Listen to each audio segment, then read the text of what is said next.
Hey, Jakarta Connect groups, this is Pastor Alex and Ashley, and we're here for our group discussion video as we talk about a sermon series that we just recently covered that speaks all about journeying in faith with Christ. We know that our journey can be long, but we have to make Jesus every part of our journey. Yeah, I mean, the messages on walking with Christ and journeying this thing out has been incredible. I think for me, like knowing a plan, having a plan, wanting to follow that plan, and thinking that your life is going to look a certain way, or your career is going to look a certain way, and then life happens, Yeah. right? Things unexpectedly come your way. Things are thrown your way. The plan that you might have is not the plan that you're on now. Somehow, somewhere down the road, it changed. But as Christians, how do we deal with that change when we're so, or maybe so focused on what it should look like, and it's completely different? Yeah, I think all throughout the Bible, we have incredible stories. And some of the stories that Pastor Bernard shared in his message in the first week about Joseph and his journey, about how there was ups and downs, but God was with him through all of it. I think we really need to kind of take those stories and understand that those were God's treasured people, and we are God's treasured people. So our stories are probably going to look a little bit similar. Yeah. The fact that we don't know what God's plan is, and we don't know what is going to hurt us and what is going to bless us, but God does. Yeah.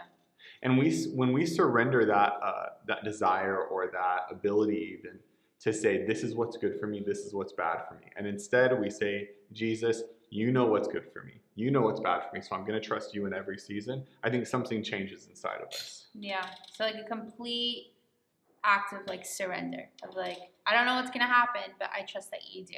Yeah, and to say that doesn't even mean that every scenario that you go through is going to be from God. Yeah. Because a lot of us have been through horrible things that people have done to hurt us. But even in Genesis, when Joseph is talking to his brothers and he's talking about the hard things that he went through, what he said to them was, you meant to hurt me, but God used this to bless my life. In Romans 8:28, it said that God uses all things to work us and shape us to be more like his son Jesus and to bless us. So like when we start to really realize that even if it feels like we're in a valley and we're not on a mountaintop, God's going to use that valley to bless our life, to bring increase to our life. Maybe it was our mistake that we made it in the valley. We really screwed up. Or maybe it's something that someone did to us. They betrayed us. They hurt us. We can find security in the fact that God can use other people's betrayal or other people's offense in our life to still bless our life and to bring increase in our life. Yeah. So like, okay, you say that, but like, what do you do? It's easier to see that like, oh yeah, that's what I can do from like when you're already out of that valley. Yeah, of course, yeah. But when you're in that valley and you feel these emotions of betrayal and of I don't know, deceit, or like there's just been multiple lies, or just hurt and pain in general, what do you do when there's that like heart-wrenching pain, or when there's that sadness? Like, what do you do in that moment? Yeah, I think that's a really good question, Ashley, and I think a really good representative that walked through what you're talking about there was Jesus. Yeah. And in Pastor Bernard's second message, he talked a lot about our union with Christ, and he talked about what communion really meant in our journey of faith. And I think communion is really special because in that moment where Jesus did the first Last Supper, or not the first, but the Last Supper, the Passover meal, the communion with the disciples, he was being betrayed, he was being persecuted, he was being lied to, and all these things were happening. But the funny thing is what Jesus did is the same thing we should do. Jesus stopped and he remembered his union with God and his union with his friends. The fellowship that God gave him, the relationship that God gave him. And I think the best thing that we can do in those moments, in those valleys, or in the hardships, and on the mountaintops, is stop whatever season we're in and remember who God is, what God has said about us, what God has called us to, and the relationships that he's given us. Yeah.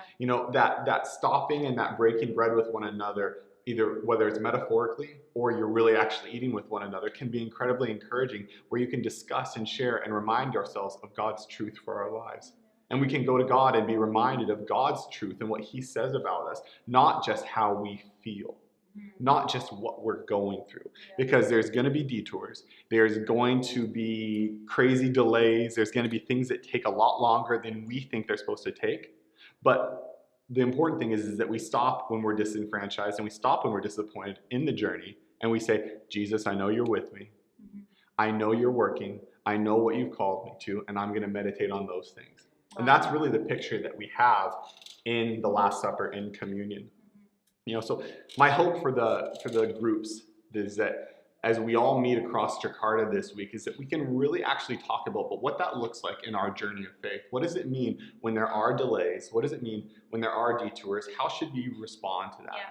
You know, maybe in our groups, I would love it if you could just discuss what those look like in your life personally and really share with one another what it means to be on your faith journey and hit roadblocks, hit delays in your journey, how you're naturally responding versus how we know we should respond. And hopefully we can encourage each other in those truths. Yeah. Well, we hope that you have an amazing discussion, and we hope to see you guys soon.